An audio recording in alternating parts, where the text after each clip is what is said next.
Hello friends, ഇന്നത്തെ video എന്ന് പറയുന്നത് നമ്മുടെ ദുഃഖവെള്ളിയാഴ്ചക്കഞ്ഞിയുടെ അച്ചാർ ഞങ്ങളുടെ പള്ളിയിൽ ഇന്നാണ് തയ്യാറാക്കുന്നത്. അപ്പോൾ അവിടെ ഞാൻ ഇന്ന് പോവുകയാണ്. അപ്പോൾ അതിൻ്റെ വിശേഷങ്ങളൊക്കെയാണ് നിങ്ങളുമായിട്ട് പങ്കുവയ്ക്കുന്നത്. അപ്പം വീഡിയോ സ്കിപ്പ് ചെയ്യാതെ കണ്ടിട്ട് നിങ്ങൾക്ക് വീഡിയോ ഇഷ്ടമായെങ്കിൽ ലൈക്ക് ചെയ്യാനും ഞങ്ങളെ സപ്പോർട്ട് ചെയ്യാനും മറക്കരുത്. അപ്പോൾ നമുക്ക് അവിടുത്തെ വിശേഷങ്ങളൊക്കെ ഒന്ന് കണ്ടു നോക്കാം. ഇപ്പം നമ്മൾ വെളുത്തുള്ളി എല്ലാം പകുതിയോളം പൊളിച്ചു, മാങ്ങായും പകുതിയോളം അരിഞ്ഞ് കഴിഞ്ഞപ്പോഴാണ് ഞാൻ ഓർത്തത് നമ്മുടെ വീഡിയോ എടുത്തില്ല എന്നുള്ളത്. പിന്നെ ഞാൻ എല്ലാവരും കൂടെ ഏറെക്കുറവ് വന്നേക്കുന്ന എല്ലാം പ്രായം ചെന്ന അമ്മമാരാണ്. അവർക്കൊക്കെയാണ് ഇതിന് ഇപ്പോഴത്തെ കുഞ്ഞു ജനറേഷനൊന്നും ഇതിനോടൊന്നും വലിയ ഇൻട്രസ്റ്റും കാര്യങ്ങളും ഒന്നും ഇല്ലല്ലോ. അപ്പോൾ എല്ലാവരും കൂടി ഇങ്ങനെ ഇരുന്ന് വർത്താനം ഒക്കെ പറഞ്ഞ് കാര്യങ്ങളൊക്കെ പറഞ്ഞ് ജോലി ചെയ്തു പോകുമ്പോൾ അതിന് നമ്മൾ ചെയ്യുന്ന ജോലി ചെയ്തു പോകുന്നത് പോലും നമ്മളറിയില്ല. അപ്പോൾ എല്ലാവരും കൂടെ സന്തോഷമായിട്ട് ഇങ്ങനെ നമ്മളപ്പോൾ ഇന്ന് അതെല്ലാം അരിഞ്ഞ് അത് കൊടുത്തു കഴിയുമ്പോൾ നമ്മളല്ലത് അച്ചാറിടുന്നത്. നമ്മൾ സാധനങ്ങളെല്ലാം അരിഞ്ഞ് അടുപ്പിച്ച് കൊടുത്താൽ മതി.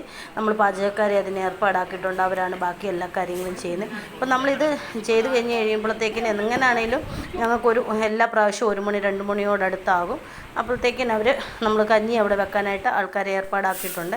അപ്പോൾ മാങ്ങയും വെളുത്തുള്ളി ഇഞ്ചി എല്ലാം കഴിഞ്ഞ് അപ്പോൾ അവിടെ എല്ലാം വൃത്തിയാക്കിയ ശേഷമാണ് മാങ്ങ പിന്നെ ചെത്താനായിട്ട് വരുന്നത്. അപ്പം കുറേ പേര് അത് പുളി ഇടും, പിന്നെ ബാക്കിയുള്ളവരത് കഷ്ണങ്ങളാക്കും. അപ്പോൾ കഷ്ണങ്ങളെല്ലാം ആക്കിയ ശേഷം അപ്പോഴത്തേക്കിന് കഞ്ഞി റെഡി ആയിട്ടുണ്ടായിരുന്നു.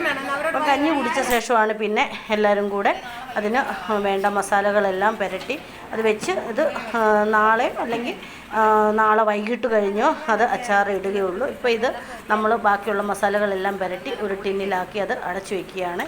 എല്ലാ വർഷവും അങ്ങനെയാണ് സാധാരണ ചെയ്യുന്നത്.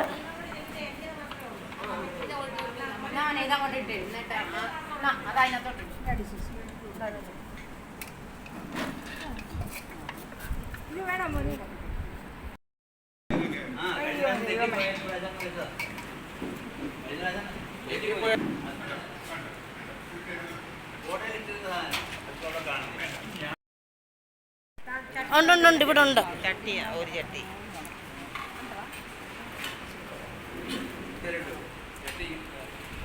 മാങ്ങ എല്ലാം അതിന് ശേഷം എല്ലാവരും കൂടെ കണ്ട് സന്തോഷത്തോടെ ഒറ്റ ടേബിളിൽ എല്ലാവരും ഉള്ള സ്ഥലത്ത് അഡ്ജസ്റ്റ് ചെയ്ത് ഇരുന്നു. വേറെ ടേബിൾ ഉണ്ടെങ്കിൽ പോലും എല്ലാവരും കൂടെ ഒറ്റ ടേബിളിൽ മതിയെന്ന് പറഞ്ഞ് അതൊരു പ്രത്യേക സന്തോഷമാണ്. നമ്മളിങ്ങനെയൊക്കെ എല്ലാവരും കൂടെ കൂട്ടായിട്ടൊരു കാര്യം ചെയ്യുമ്പോഴത്തേക്കിന്.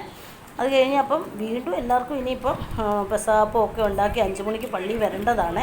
അപ്പോൾ എല്ലാവരും ഇനി പോകണം. അപ്പോൾ ഉണ്ടാക്കണമെന്ന് പറഞ്ഞ് ധൃതി വെക്കുവാണ്. മസാല കൂടെ പുരട്ടി വെച്ചിട്ട് വേണം പോകണം. അപ്പം കഴിപ്പെല്ലാം കഴിഞ്ഞ് പിന്നെ മസാല പുരട്ടി വെക്കാമെന്ന് പറഞ്ഞ് എല്ലാവരും കൂടെ അതിനുള്ള ഒരുക്കമാണ്. പിന്നെ മസാല പുരട്ടി ഇതാക്കി കഴിഞ്ഞ് പിന്നെ എല്ലാവരും പിന്നെ ആരും അവിടെ കറങ്ങി പിടിച്ചു ഒന്നും നിന്നില്ല. നേരെ എല്ലാം വീട്ടിലോട്ട് ഓടണമെന്നുള്ളൊരു ചിന്ത മാത്രമേ ഉള്ളായിരുന്നു. മഞ്ഞൾ കായോ അല്ലേ കൊടുത്താൽ മതിയടി വാന മഞ്ഞൾ മതി അത് കുറച്ച് മുളക് പൊടി കായപ്പൊടി ഇട്ടോ. എന്റേതല്ലാണോ അമ്മ വിളിച്ചേ? അത് കുറച്ച് കടുക് വറുക്കാൻ നേരത്തെ ഇട്ടാൽ മതി. എന്തുവാ മുളക് പൊടിയോ? മതി നിൽക്കട്ടെ. മോളെ കൈ കൊണ്ടല്ലാതെ സ്പൂൺ കൊണ്ടോ അല്ലാതെ തവിയില്ലേ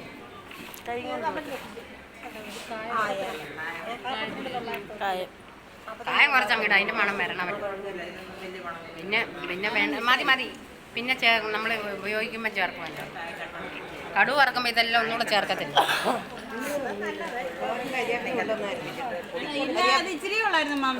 അയ്യോ ഇപ്പൊ ഇച്ചിരി ചേർക്കേണ്ടത് കരിയാപ്പില. കടുക് വറക്കുമ്പോൾ ഒന്നുകൂടെ ചേർക്കുമല്ലോ മാമ. ഉലുവപ്പൊടി ഇട്ടോ? ഇത്രയേ ഉള്ളൂ. എല്ലാം ഇട്ടു. ഉലുവപ്പൊടി ഇടാൻ പോവാ.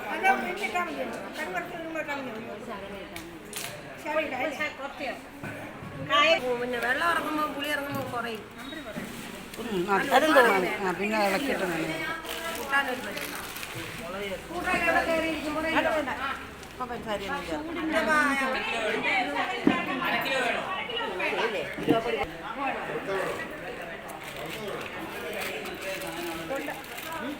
ഇച്ചിരി മുന്നോട്ട് നിൽക്കണം.